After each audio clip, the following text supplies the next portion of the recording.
बिस्मिल्लाहिर्रहमानिर्रहीम। अस्सलामुअलैकुम। मेरा नाम शबाना है और मैं आपको किचन स्किल्स में खुशामदीद कहती हूँ। आज मैं आपके साथ कंडेंस मिल्क की रेसिपी शेयर करूँगी।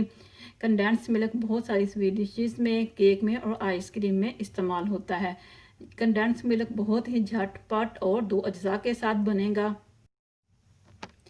इसके लिए मैंने 2 कप फ्रेश दूध लिया है और 1 कप चीनी।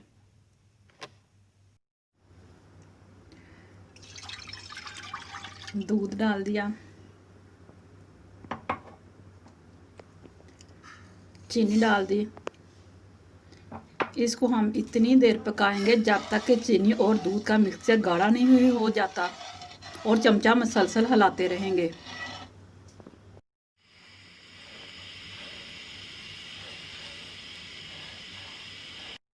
कंडेंस मिल्क गाढ़ा होना शुरू हो गया है। ये देखिए कंडेंस मिल्क बिल्कुल तैयार है। ये ठंडा होने के बाद और मज़ीद गाढ़ा हो जाएगा।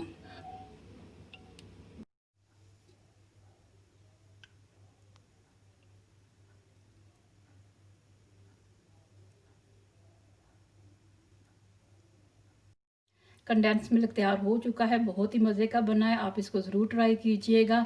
अल्लाह ताला की ज़ात आपके रिज़्क़ में खैर बरकत डाले, आमीन। अगर आपको मेरी वीडियो पसंद आई है तो इसको लाइक शेयर और मेरे चैनल को सब्सक्राइब कीजिए। अल्लाह हाफिज़।